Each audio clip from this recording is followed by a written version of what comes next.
Good morning students. आज start करने जा रहे हैं हम लोग अपना एक नया चैप्टर। इसके पहले अभी तक हम लोग पढ़ चुके हैं इलेक्ट्रोस्टैटिक्स, है ना, कैपेसिटर, रे ऑप्टिक्स, उधर आप लोग का वेव ऑप्टिक्स भी चल रहा था। अब स्टार्ट करेंगे हम लोग इलेक्ट्रिक करंट, यानी करंट इलेक्ट्रिसिटी। आपका जो चैप्टर स्टार्ट होगा अभी आप लोग का, सबसे बड़ी बात है कि ये चैप्टर है क्या। अगर आप इसको करंट इलेक्ट्रिसिटी को अगर दूसरे शब्दों में कहें तो ये कहलाता है इलेक्ट्रोडायनेमिक्स, है ना। अगर हम चैप्टर की बात करें तो जो चैप्टर है हमारा करंट इलेक्ट्रिसिटी, ठीक है, इसको हम कहते हैं इलेक्ट्रोडायनेमिक्स भी कहते हैं। इलेक्ट्रोडायनेमिक्स कहने का सेंस क्या है वो समझते हैं जल्दी से। इलेक्ट्रो मतलब चार्ज और डायनेमिक्स मतलब मोशन, यानी चार्ज जब फ्लो करता है तो हम लोग इलेक्ट्रिक करंट देखते हैं कि जनरेट होता है। तो इलेक्ट्रिक करंट का जो डिफिनेशन है हमारा,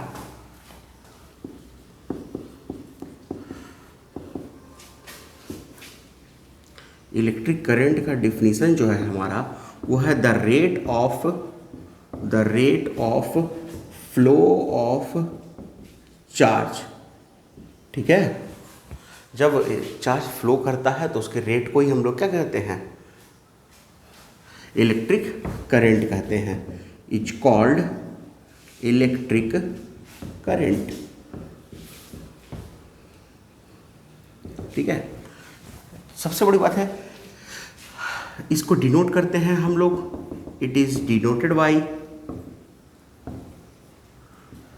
आई और आई, छोटा आई या बड़ा आई, ठीक है। और इसका ऐसा यूनिट होता है, it's S I unit is ampere. Sorry, ये छोटा सा होगा, एम्पियर होता है जिसको ए से डिनोट करते हैं। यानी कहने का मतलब क्या हुआ कि आई क्या है, rate of flow of charge. अब rate of flow of charge किसके रिस्पेक्ट में निकालोगे, तो ऑब्वियस है कि जो rate of flow of charge हम लोग निकालेंगे वो विथ रिस्पेक्ट टू क्या होगा, टाइम होगा। विथ रिस्पेक्ट टू किसके निकालेंगे, टाइम के निकालेंगे। यानी कह सकते हैं कि आई का फॉर्मूला हो गया Q अपॉन टी, है ना। Q अपॉन क्या हो गया, टी। आई का यूनिट हम लोग जानते हैं एम्पियर, एम्पियर इक्वल्स हो जाएगा Q का हो गया कूलम और टाइम का हो गया सेकेंड। तो एम्पियर इक्वल्स हो गया कूलम अपॉन सेकेंड। ये हमारा जनरल इलेक्ट्रिक करंट होता क्या है यह समझे हम लोग। अब सबसे बड़ी बात क्या है कि इलेक्ट्रिक करंट मेरा कौन सा क्वांटिटी है, either it is a scalar और वेक्टर, है ना। सवाल उठता है कि आइदर इट इज स्केलर और वेक्टर। तो सवाल ये है कि वेक्टर होने के लिए इसके पास डायरेक्शन और मैग्नीट्यूड होना चाहिए। और चूंकि आप जानते हैं इलेक्ट्रिक करंट के बारे में, आपने क्लास 10th में स्टडी किया था कि इलेक्ट्रिक करंट हमेशा पॉजिटिव टर्मिनल से निगेटिव टर्मिनल की तरफ फ्लो करता है। अभी हम लोग जब इलेक्ट्रोस्टैटिक्स में कैपेसिटर में आरसी सर्किट देखे थे, वहाँ भी ऐसा कुछ क्वेश्चन हम लोग सॉल्व किए हैं। जब किरचॉफ लॉ भी पढ़े थे तब भी वहाँ बैटरीज के पॉजिटिव टर्मिनल से हम लोग करंट को इमिट करवाए हैं और निगेटिव टर्मिनल पे टर्मिनेट किया है हमारा, है ना। तो इस केस में समझा ये जाता है कि आपका जो इलेक्ट्रिक करंट स्टार्ट होता है वो कहाँ से होता है, पॉजिटिव से निगेटिव तक। पॉजिटिव मतलब कि हायर पोटेंशियल, निगेटिव मतलब कि लोअर पोटेंशियल। यानी इलेक्ट्रिक करंट हमेशा ट्रैवल करेगा आपका हायर पोटेंशियल से किधर, लोअर पोटेंशियल की तरफ। इसका मतलब कि इसके पास तो डायरेक्शन है, but it whether it is vector और नॉट। तो सवाल तो अच्छा है देखिए, लेकिन उसके लिए आपने पढ़ा था कि वेक्टर होने का एक और कंडीशन होता है, it must obey the triangle law. इसको ट्रायंगल लॉ को क्या करना होगा, फॉलो करना होगा। लेकिन यहाँ के हम जानते हैं कि आपका जो करंट है वो इस लॉ को फॉलो करता है जिसको कहते हैं किरचॉफ्स करंट लॉ। क्या कहते हैं, किरचॉफ कहें या इसको किर्कहॉफ कहें। किर्कहॉफ्स करंट लॉ को फॉलो करता है। जैसे कि अगर हम यहाँ से 2 एम्पियर करंट लाएं और यहाँ से 3 एम्पियर करंट लाएं तो ऑब्वियस है कि यहाँ 5 एम्पियर करंट आएगा, है ना। और इस पॉइंट को, जिस पॉइंट पे हमारा ये वायर दोनों मीट किया है, इसे कहते हैं हम लोग जंक्शन। क्या कहते हैं? जंक्शन कहते हैं, जो इसके पहले भी हम लोग बात किए हैं। तो यहाँ पर बात क्या हो रहा है कि 2 एम्पियर इधर से आ रहा है, 3 एम्पियर ऐसे आ रहा है, ये 5 एम्पियर हो गया। और ये कहीं से भी आपको ट्रायंगल लॉ नहीं लग रहा होगा, ये ट्रायंगल लॉ है ही नहीं। तो ट्रायंगल लॉ को अगर फॉलो नहीं कर रहा है तो इसको तो वेक्टर होना नहीं चाहिए, है ना। क्यों? क्योंकि वेक्टर में क्या कहा गया था? Direction with triangle law. तो यहाँ डायरेक्शन है बट ट्रायंगल लॉ फॉलो नहीं हो रहा है, तो इसलिए करंट मेरा वेक्टर क्वांटिटी नहीं है। तो करंट को हम लोग रखते हैं किस में है? तो करंट इज अ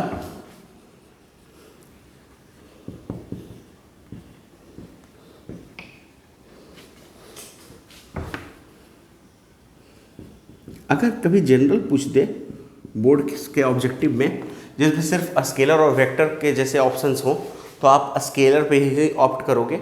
लेकिन बट पहले यही माना जाता था, अभी भी कहीं कहीं किसी किसी बुक में आपको स्केलर ही लिखा जाता है, लेकिन अब हम लोग इसको मानते हैं। Now we treat it as tensor quantity. ये वही क्वांटिटीज़ हैं जो जिनके पास डायरेक्शन हो लेकिन वो ट्रायंगल लॉ को फॉलो नहीं करता हो, है ना। या कह सकते हैं कि इसके पास डिफरेंट डायरेक्शन में डिफरेंट मैग्नीट्यूड हो, डायरेक्शन डिफरेंट हो और मैग्नीट्यूड क्या हो? डिफरेंट हो, तो उसको भी हम लोग टेंसर क्वांटिटी करते हैं। पहले इसको स्केलर क्वांटिटी करते थे, अभी भी कुछ कुछ बुक में आपको इसे स्केलर क्वांटिटी की तरह ही ट्रीट किया जाता है और आप भी वही करोगे। अगर मान लो ऑप्शन में आपके पास सिर्फ स्केलर और वेक्टर की तरह हो और आपको चूज करना हो तो आप स्केलर को चूज करोगे, लेकिन अगर उसमें टेंसर भी अगर इंक्लूड किया हुआ है then we will prefer the tensor quantity, है ना।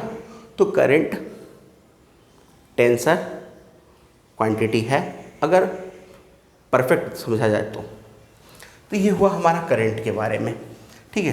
करंट जनरेट कब होता है ये आप लोग जानते हैं। जैसे करंट कब जनरेट होता है? करंट जनरेट करने के लिए एक सोर्स होना चाहिए पोटेंशियल डिफरेंस का।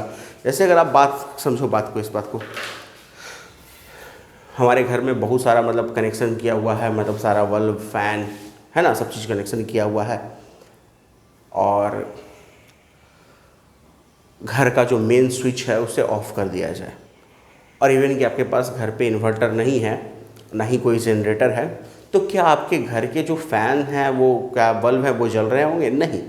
तो सिर्फ कंडक्टर, सारा वायर लगा हुआ है ना कंडक्टर्स का, तो सिर्फ उसके कारण हमारा करंट फ्लो नहीं हो सकता। जरा सिंपल सी बात है कि हमने कहा था rate of flow of charge, तो चार्ज तो सबके पास है।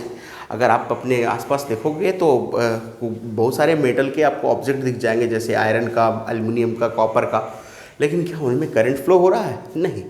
क्यों? क्योंकि उस करंट को फ्लो करवाने के लिए, उस इलेक्ट्रॉन को फ्लो करवाने के लिए उसके एंड्स पर हमें पोटेंशियल डिफरेंस अप्लाई करना होता है। ये बेसिक सोर्स है किसके लिए? इलेक्ट्रिक करंट को जनरेट करने के लिए। यानी electric current must be generated when the potential difference is applied across the conductor. Potential difference, बात याद रखिएगा, आपको एंड्स के अक्रॉस क्या अप्लाई करना होता है? Potential difference. जैसे देखिए यहाँ पे भी हम बात किए हैं कि ये सेल है, तो सेल का कुछ ना कुछ तो पोटेंशियल होगा। तो अगर मान लो ये 3 वोल्ट होगा, इसका मतलब कि इस एंड पे इसका 3 रहा होगा, इस एंड पे 0 रहा होगा, है ना। 3 - 0 3 हो गया। या फिर हम बताए थे ना कि पॉजिटिव से निगेटिव जाते तो डिक्रीज करते, तो 3 में से 3 0 हो गया। तो अब बताओ कि पोटेंशियल डिफरेंस है ना, या पोटेंशियल है, पोटेंशियल डिफरेंस है कितने का? 3 - 0 डेट इज 3 का पोटेंशियल डिफरेंस है। इस कारण से यहाँ पे क्या जनरेट हुआ है? करंट जनरेट हुआ है। यानी करंट जनरेट तभी होगा जब आप एक सोर्स डालिएगा पोटेंशियल डिफरेंस का, ठीक है। कैसे होगा भाई, हम जस्ट आगे थोड़ा सा और डील करेंगे उसके बारे में, लेकिन फिलहाल हम लोग अभी पहले चलते हैं टाइप्स ऑफ करंट पे, ठीक है। इसको नोट कर लीजिए।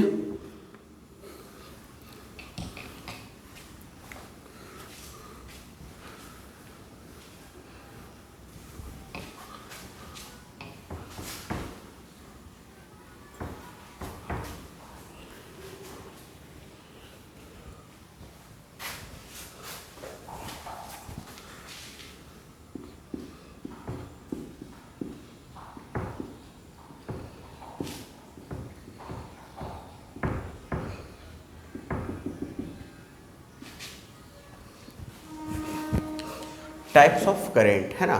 टाइप्स ऑफ करंट में हम जो पहला देखते हैं एक सिंपल, दैट इज पहले एक डायरेक्ट करंट की बात करते हैं हम लोग। किसकी बात करते हैं? डायरेक्ट करंट की। कहता क्या है कि वैसा करंट जिसका डायरेक्शन चेंज ना हो, जिसका direction through out the flow, मतलब जब तक वो फ्लो कर रहा हो करंट तब तक कांस्टेंट हो, तो उस करंट को हम लोग क्या कहते हैं? डायरेक्ट करंट कहते हैं, है ना। तो यहाँ पर कहेंगे इट इज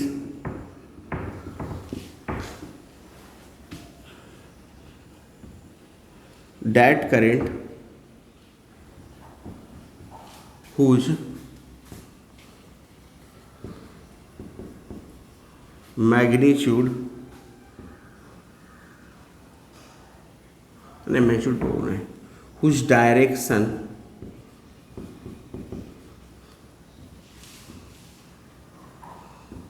remains कांस्टेंट। जैसे देखिए, कभी कभी आपने बुक में अगर पढ़ा हो तो आपको ये बताया जाता है, जैसे क्लास 10th में स्टडी करते हैं तो डायरेक्ट करंट यही होता है हमारा, है ना, जिसमें मान लो इसको कुछ वैल्यू दे देते हैं आई नॉट, मान लो एक वैल्यू आई नॉट देती है आई का, आई और ये टी का ग्राफ है और ये करंट है। तो यहाँ पर क्या हो गया? मैग्नीट्यूड भी कांस्टेंट है, डायरेक्शन भी कांस्टेंट है, बट ऐसा ज़रूरी नहीं कि हमेशा आपका डायरेक्ट करंट ऐसा ही हो। ठीक है, आगे हम लोग एक डिवाइस पढ़ेंगे जिसका नाम है रेक्टिफायर। ठीक है, वहाँ से जब करंट हम लोग को मिलता है तो वो कुछ ऐसा मिलता है।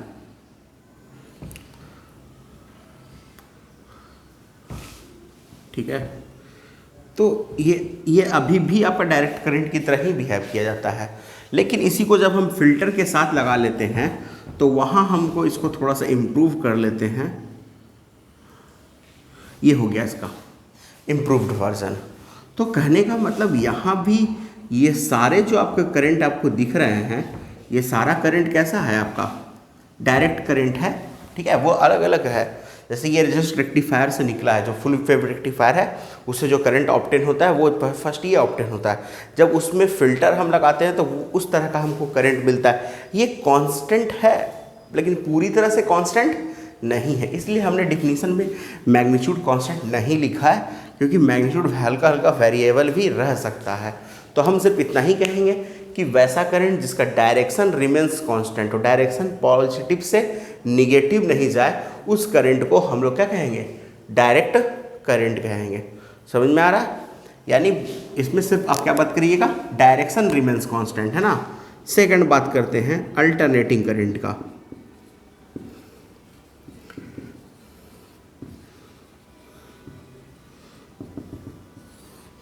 अल्टरनेटिंग करंट क्या होता है इसके बारे में बात करते हैं। चलो, तो देखो क्या है अल्टरनेटिंग करंट। इसमें बस सेम है कि इसका डायरेक्शन भी कांस्टेंट नहीं होगा और मैग्नीट्यूड भी कांस्टेंट नहीं होगा। यानी कहता क्या है? It is that current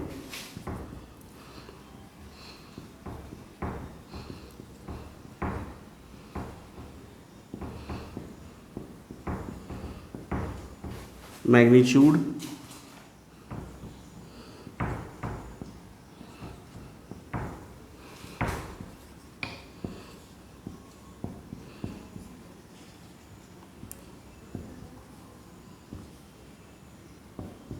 doesn't remains constant. जिसका मैग्नीट्यूड और डायरेक्शन रिमेंस कांस्टेंट नहीं हो, मतलब उसे हम लोग क्या कहेंगे? जैसे इसका डायग्राम अगर हम बनाएं तो कुल मिलाकर ये ऐसा बनता है। अगर आपने देखा हो कभी इन्वर्टर ये सब, तो उस पर लिखा होता है कि ये प्योर साइन वेव इन्वर्टर है, क्योंकि अल्टरनेटिंग करंट जो है वो जनरली साइन वेव की तरह चलता है ना। साइन का जो ग्राफ होता है उसकी तरह चलता है, जिसमें ये इसका होता है आपका मैक्सिमम वैल्यू और ये होता है इसका मिनिमम वैल्यू, जिसे हम लोग पीक वैल्यू भी कहते हैं। पीक, इसको हम लोग कहते हैं peak value of alternating current. Peak value of क्या कहते हैं, अल्टरनेटिंग करंट। इसे नोट कर लें। तो डायरेक्ट करंट क्या हो गया कि वैसा करंट जिसका डायरेक्शन क्या हो, रिमेन्स कांस्टेंट हो। अल्टरनेटिंग करंट क्या हो गया, वैसा करंट जिसका मैग्नीट्यूड और डायरेक्शन दोनों कांस्टेंट नहीं हो, उसे हम लोग क्या कहेंगे, अल्टरनेटिंग करंट कहेंगे। लिख लिए।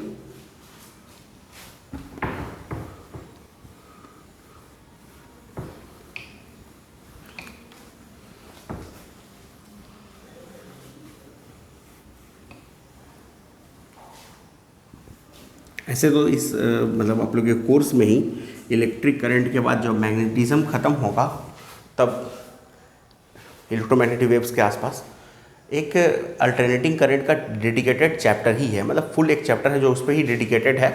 तो उसमें आप लोग उसको और अच्छे से मतलब स्टडी कर पाइएगा। चलो थर्ड देखते हैं। Instantaneous current. इंस्टैंटेनियस करंट ये होता क्या है, इसको समझते हैं हम लोग।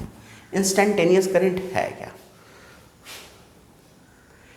ये आप वर्ड सुने हैं, अभी हम यहाँ पर की बात नहीं कर रहे हैं, बट ये एक्चुअली वेलोसिटीज़ में, एक्सेलरेशन में आपने सुना था इंस्टैंटेनियस वेलोसिटी। जब हम बोलते थे तो क्या बोलते थे, rate change of displacement with respect to time at any instant, क्योंकि वेलोसिटी डिस्प्लेसमेंट का ही रेट चेंज होता है टाइम के रिस्पेक्ट में। तो लाइक एज यहाँ क्या हो जाएगा, rate change of charge with respect to time at any instant, है ना। क्या होगा, rate change of charge with respect to time at any instant. तो हम इंस्टेंटेनियस करंट को क्या बोलेंगे कि इट इज़ द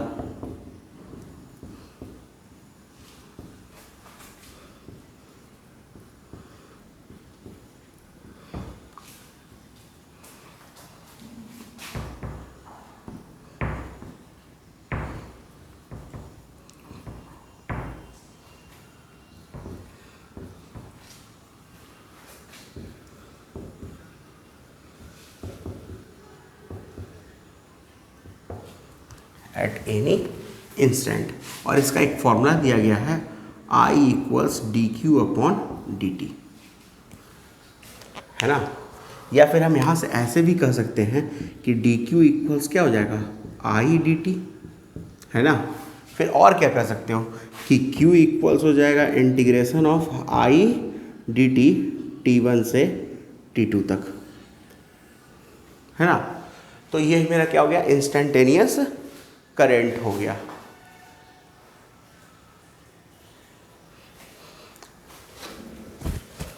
ठीक है। तो इंस्टेंटेनियस करंट क्या हो गया कि एक पार्टिकुलर इंस्टेंट पर कितना करंट जा रहा है, उस करंट को हम लोग कहते हैं इंस्टेंटेनियस करंट। ठीक है। फॉर्मूला कुछ और नहीं खास इसका है, आई इक्वल्स क्या है, D Q by D T. ये थोड़ा सा एट एनी इंस्टेंट मिटा दे। ये एक्चुअली याद रखना, ठीक है। अभी हम जब ग्राफ अभी बताएंगे, अभी ग्राफ के बारे में बात करेंगे, तो चलो कर ही लेते हैं। जब ग्राफ यहाँ पे आ ही गया तो उस पर ग्राफ के लिए बात ही कर लेते हैं। जैसे आपको पता होगा, आपने पढ़ा भी है, जब आई और टी का ग्राफ मान लो एक प्लॉट किए, ठीक है। मान लो ये आई और टी का ग्राफ प्लॉट किया हुआ है, ठीक है। ये आई नॉट करंट है और ये टी नॉट टाइम है, जीरो। यानी करंट आई नॉट से कहाँ जा रहा है, जीरो तक। कितना टाइम लगा इसको, टी नॉट टाइम लगा। अब हमसे यहाँ पे पूछ दे कि what is the charge, Q equals what, इस पूरे प्रोसेस में कितना चार्ज फ्लो हुआ ये हमको बताइए आप। यानी क्यू पूछ रहा है वो क्या है, चार्ज फ्लो। चार्ज फ्लो अगर हमसे पूछ दे कि क्यू क्या होगा तो बताइए, कैसे बताएंगे हम।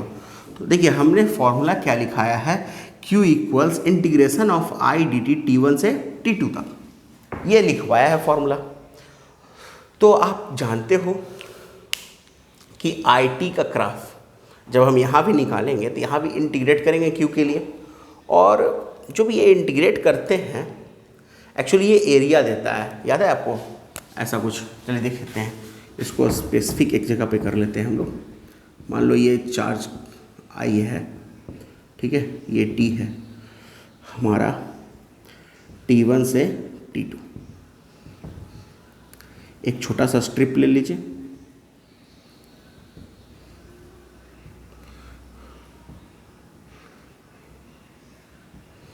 इस छोटा सा स्ट्रिप का जो dt लेंथ का किया है आपने, करंट यहाँ अगर I जा रहा हो तो इस छोटे से स्ट्रिप का एरिया कितना होगा आपका, I dt होगा। मतलब इसको थोड़ा सा ऐसे कर देते हैं, देखिए एरिया ऑफ स्ट्रिप क्या हो जाएगा, I dt। ठीक है, तो इस हिसाब से टोटल एरिया कितना हो जाएगा, इंटीग्रेशन लेंगे I dt का T1 से T2। और आप देखो ध्यान से देखो, I dt का इंटीग्रेशन जो हम लोग T1 से T2 तक कर रहे हैं, इट गिव्स द चार्ज। ये हमको क्या देगा, Q देगा, क्यों देगा नहीं, Q देगा, हाँ मतलब चार्ज देगा एक्चुअली। तो Q हमको मिल चुका है, कब, जब हम एरिया निकाल रहे थे तब, है ना। यानी हम ऐसे कर सकते हैं कि the area of IT curve will give the value of charge. ये किसका वैल्यू देगा, चार्ज का। तो यहाँ पर बात करूँ तो यहाँ पर भी हमसे क्या पूछा था, चार्ज का फ्लो निकालने के लिए। तो सर ध्यान से देखना कि 0 से कहाँ तक करंट गया, I0 तक। यानी ये जो आपका लेंथ है, अगर मान लो I0 है, तो इसका मतलब ये जो लेंथ है वो मेरा I0 है, ठीक है। और ये जो लेंथ है ये आपका T0 है। तो एरिया कितना हो जाएगा, तो एरिया हो जाएगा half of I0 into T0। क्यों, क्योंकि हमने ट्राइंगल का एरिया का फॉर्मूला पढ़ा है half into base into height. तो this will be treated as base and this will be treated as height. हाँ, आप उल्टा भी कर सकते हो, कोई फर्क नहीं पड़ता। आप इसको बेस मान लो तो ये हाइट हो जाएगा मेरा, क्योंकि these are perpendicular to each other. तो ये इस पे हो या ये इस पे हो, दोनों तो उसमें परपेंडिकुलर ही है। तो ये मेरा आंसर आ जाएगा चार्ज का, एरिया का है। तो इसका मतलब क्या हो गया, चार्ज का वैल्यू मिल गया। चार्ज का वैल्यू क्या मिल गया, I0 T0 अपॉन 2। तो ये याद रखना है कि area of IT curve will give the value of charge. इसको नोट कर लो आप लोग।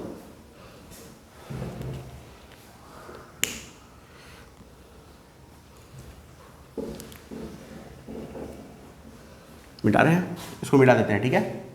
अब इसमें एक चीज़ और समझाना था हमको।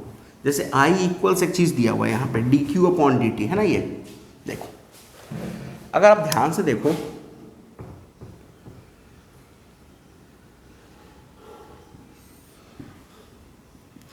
मान लो ये q है और ये t है, और ये qt का कोई कर्व है, ठीक है।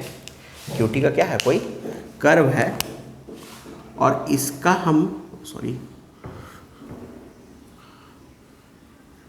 qt का कोई कर्व है, और इस पर कोई हम टेंजेंट ड्रॉ कर रहे हैं किसी पॉइंट पे, ठीक है। इस टेंजेंट का कुछ स्लोप तो होगा, इसने एंगल फॉर्म किया है। तो स्लोप का फॉर्मूला होता है slope of tangent. Slope of tangent क्या होता है, अगर आपने y और x के बीच में कर्व बनाया था, याद होगा उसमें पढ़े हैं हम लोग, स्लोप ऑफ टेंजेंट का फॉर्मूला होता है dy अपॉन dx। तो यहाँ पे स्लोप ऑफ टेंजेंट क्या हो जाएगा, तो यहाँ पे स्लोप ऑफ टेंजेंट हो जाएगा dq अपॉन dt। क्या हो जाएगा, dq अपॉन dt। और dq अपॉन dt को क्या कहते हैं, I। As dq upon dt equals होता है I, hence slope of qt curve is called current. Slope of qt curve क्या कहलाएगा, करंट कहलाएगा, ठीक है। इसको आप नोट कर लो पूरी को।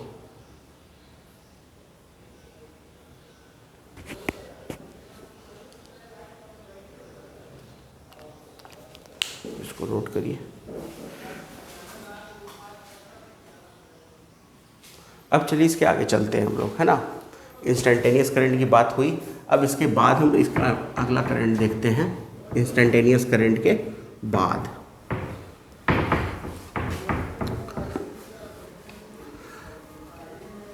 ठीक है, इसका अगला करंट क्या होगा वो समझते हैं।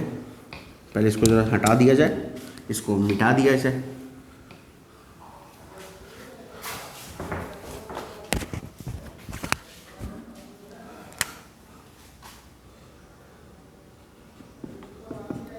इंस्टेंटेनियस तो हो ही गया था ना। अब बातें हैं एवरेज करंट की। किसकी बात कर रहे थे? एवरेज करंट की। ये होता क्या है? एवरेज वैल्यू, जैसे हमने इंस्टेंटेनियस वेलोसिटी की बात की थी, वैसे ही आपने एवरेज वेलोसिटी भी पढ़ा था। इट इज़ क्या था? वो रेशियो था total displacement upon total time. तो चूंकि ये करंट है तो यहाँ डिस्प्लेसमेंट तो होगा नहीं, यहाँ चार्ज होगा। तो एवरेज करंट किसको कहेंगे हम लोग? Total charge upon total time. और एवरेज को डिनोट करने का बड़ा सिंपल तरीका होता है। जो करंट है वो करंट को लिख दो और इस तरह से, तो ये बन गया हमारा एवरेज करंट। किसी का भी एवरेज, मान लो अगर एवरेज पावर की बात होती है तो P लिख के ये ब्रैकेट लगा देते हैं हम लोग। एवरेज वेलोसिटी की बात होगी, V लिख के ये लगा देंगे। ऐसे बुक में IAV लिखा रहता है, वैसे भी ट्रीट करते हैं लोग।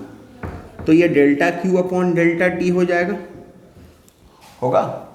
चलो, ये तो बेसिक फार्मूला। लेकिन अगर हमें एग्जाम में ऐसा कोई फार्मूला नहीं दिया रहे कि Q हमको मालूम ही ना हो, हमको I का इक्वेशन दिया हो और वहाँ से हमको फाइंड आउट करना हो, तो कैसे करेंगे? जैसे कभी ऐसा क्वेश्चन दे दे, जैसे मान लो कि I का इक्वेशन दे दिया 2 + 3t, ठीक है ना, और कह दिएगा कि फाइंड एवरेज करंट। मान लो कह दिया कि find average current from t = 2 second to t = 3 second, मतलब एक ही सेकंड के डिफरेंस में ही जो भी है। लेकिन आपसे पूछ दिया कि एवरेज करंट निकालो, तो वहाँ पे चार्ज आपके पास नहीं है, तो कैसे कर सकते हैं उसको? इसमें देखो कैसे करेंगे। देखो डेल्टा Q है क्या आखिर? तो डेल्टा Q एक्चुअली आपका Q2 - Q1 है और ये T2 - T1 है। इसमें कोई शक, हम सिर्फ डेराइव कर रहे हैं अभी के लिए। अब जो यहाँ हमने यूज किया वो आप हर जगह यूज कर सकोगे, ठीक है, ये याद रखना। देखो तो ये क्या हो जाएगा? dq हो जाएगा से Q2 तक, और ये हो जाएगा dt T1 से T2 तक। फिर इसी को आप लिख सकते हो dq को I dt, है ना, क्या लिख सकते हो? I dt T1 से कहाँ तक? T2 तक, और ये हो जाएगा dt का इंटीग्रेशन T1 से T2 तक। तो ज़रा ध्यान से देखो, तुम्हें निकालना क्या था? I का एवरेज, यानी एवरेज करंट निकालना था। इंटीग्रेट किसका किया तुमने? I का। किसके रिस्पेक्ट में? टाइम के रिस्पेक्ट में, तो बेसिक सा चीज़ है। तो वैसे ही अगर हमसे पूछता है एवरेज पावर मान लो, तो हमने किसका इंटीग्रेट करना होता है? पावर का ही। किस पावर का इक्वेशन किसके टर्म में रहना चाहिए? टाइम के टर्म में। वैसे ही इंटीग्रेट करेंगे P dt T1 से T2 dt T1 से T2, ठीक है। तो एवरेज की बात है। जैसे मान लो वेलोसिटी निकालना हो और हमको वेलोसिटी का इक्वेशन दिया हुआ, तो क्या करेंगे? वेलोसिटी का इंटीग्रेशन करेंगे T1 से T2, यहाँ फिर T1 से T2, ठीक है। तो उस इक्वेशन से चलते हैं। हमको एवरेज करंट की बात करनी है, यानी हमको यहाँ से एवरेज करंट चाहिए। तो एवरेज करंट क्या हो जाएगा? इंटीग्रेशन 2 + 3t dt 2 से लेकर 3 सेकंड तक डिवाइडेड बाई इंटीग्रेशन dt 2 से लेके 3 तक। अगर इसको तुम ध्यान से देखो तो इसका इंटीग्रेशन क्या होगा? 2 dt का इंटीग्रेशन है ना, क्या हो जाएगा? Twice of integration of dt 2 से लेकर 3 तक plus 3 integration of t dt 2 से लेकर 3 तक डिवाइडेड बाई dt का इंटीग्रेशन तो t ही होता है 2 से लेकर 3 तक, ठीक है, समझ रहे हो? तो I का एवरेज क्या मिल रहा है हमको? तो I का एवरेज में मिल रहा है 2 इंटीग्रेशन dt का t 2 से लेकर 3 तक प्लस t dt है। एक फॉर्मूला हम लोग पढ़े हैं xn dx का, होता है x to the power n+1, ठीक है, n+1 अपॉन n+1, है ना। तो यहाँ नहीं कुछ है तो पावर कितना है? 1 है। नहीं पूछे तो पावर कितना है 1 है, तो पावर 1 है तो 1 + 1 2 हो जाएगा, इसमें तो हो शक नहीं है आपको। तो ये रिजल्ट आ जाएगा t² 2 से लेकर 3 तक। और इधर क्या करेंगे, upper limit minus lower limit, same चीज़ें यहाँ होंगी, 2 × upper limit minus lower limit plus 3/2, फिर वही करेंगे अपर लिमिट, 3 का स्क्वायर कितना हो जाएगा 9 और 2 का स्क्वायर 4/1। अब ऊपर सॉल्व कर लो कितना आएगा वो देखो तो, 3 में से 2 गया 1 तो 2 ही हो गया ये, और 5 15/2 और 2 हो जाएगा उधर तो 17/2 आंसर आ जाएगा ये। तो एवरेज करंट का वैल्यू आ जाएगा 17/2 एम्पियर। क्लियर है ना, देखो ना 9 में से आ गया 5, 5 में से 3 15, 15/2, ये तो 2 ही रह गया ना, तो 2 हो 19 हो गया वो, सॉरी हम ही गलत थे, तो हम ही बोल रहे थे कि कोई बीजी है, चलो होता है कभी कभी। 19/2 एम्पियर। तो ये रिजल्ट मिल गया हमको, मतलब एवरेज करंट हम के लिए फॉर्मूला ऐसे हमारे पास ΔQ/ΔT है, लेकिन हम इसको भी याद रखेंगे, है ना। क्या याद रखेंगे, ये कभी कभी ऐसा भी क्वेश्चन दे देता वो, जैसे देखो हमने एक अभी फॉर्मूला जस्ट पढ़ा था I = Q/T, तो कभी कभी हमें नंबर ऑफ इलेक्ट्रॉन्स पूछ देगा, तो हम जानते हैं Q इक्वल्स क्या होता है Ne, तो हम ऐसे लिखेंगे I = Ne/T, इसको भी नोट कर लेना, क्योंकि कभी कभी ऐसा भी क्वेश्चन पूछ सकता है कि करंट दिया हुआ है, टाइम दिया, आपसे नंबर ऑफ इलेक्ट्रॉन पूछ दे, ये बेसिक सा क्वेश्चन है, ऐसा पूछता तो मतलब एक नंबर में, हाँ और क्या, नोट करिए इसको।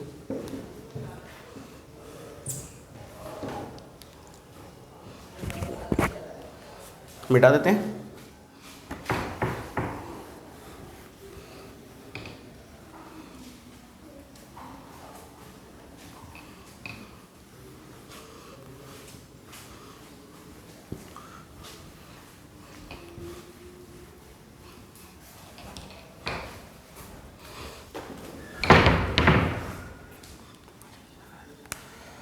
अब देखो इसके बाद 4th हो गया था, 5th आते हैं। ये है आपका मॉलिक्यूलर करंट।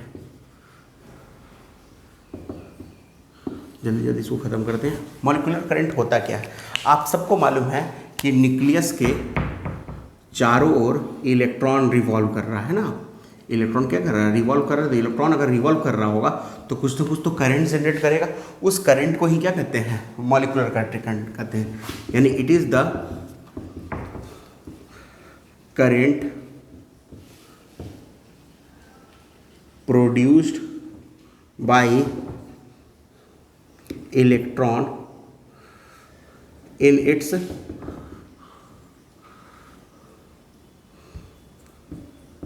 ऑर्बिट कह सकते हैं, है ना, around the nucleus.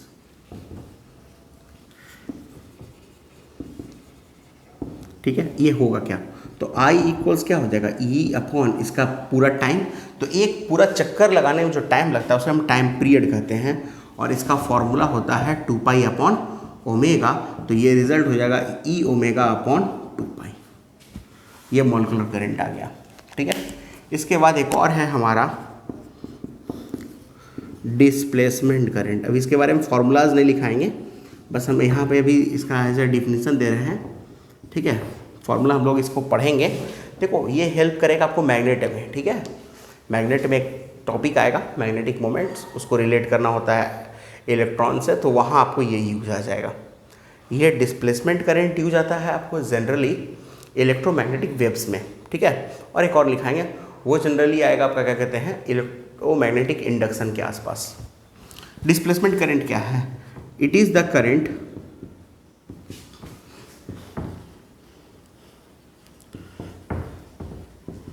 which produces due to changing electric field,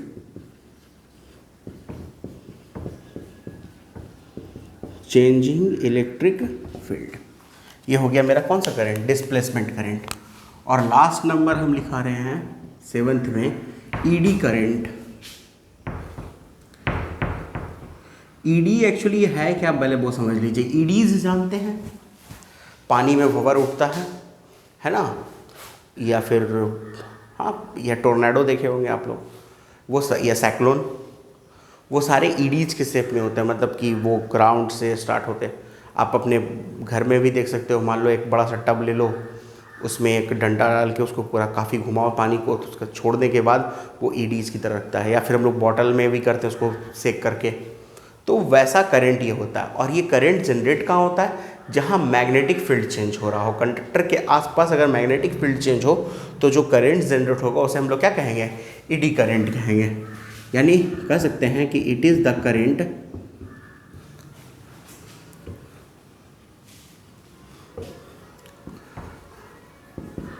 which generates due to the changing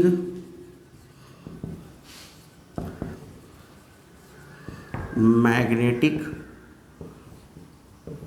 field across conductor, किसी कंडक्टर के क्रॉस मैग्नेटिक फील्ड चेंज होने पे, ठीक है। इसका चाहे तो फॉर्मूला लिखा सकते हैं, लेकिन अभी इसका कोई ज़रूरत नहीं है। हम लोग जब इलेक्ट्रोमैग्नेटिक वेव पढ़ेंगे तो वहाँ इसको डिटेल स्टडी करेंगे, ठीक है ना। अभी बस इतना जानना है कि डिस्प्लेसमेंट करंट क्या होता है, वैसा करंट होता है जो प्रोड्यूस होता है किसके कारण, चेंजिंग इलेक्ट्रिक फील्ड के कारण। ईडी करंट क्या होता है, वैसा करंट होता है वो चेंज जनरेट होता है किसके कारण, जो मेरा चेंजिंग मैग्नेटिक फील्ड है किसी कंडक्टर के क्रॉस। और मॉलिक्यूलर करंट क्या होता है, तो ये इलेक्ट्रॉन जब हमारा क्या कहते हैं रिवॉल्व करता है, जब रिवॉल्विंग इलेक्ट्रॉन कर दो है ना,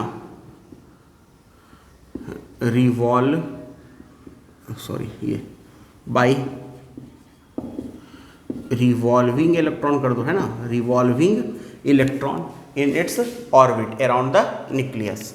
तो जैसे हमने यहाँ पे क्या लिखा, I = E/d, टाइम पीरियड का फॉर्मूला क्या होता है 2π/ω। ओमेगा यहाँ पे क्या है, इसका एंगुलर वेलोसिटी है, ठीक है। बाकी हम लोग चलेंगे अगले क्लास में, तब तक के लिए पढ़ते रहें और ठीक है।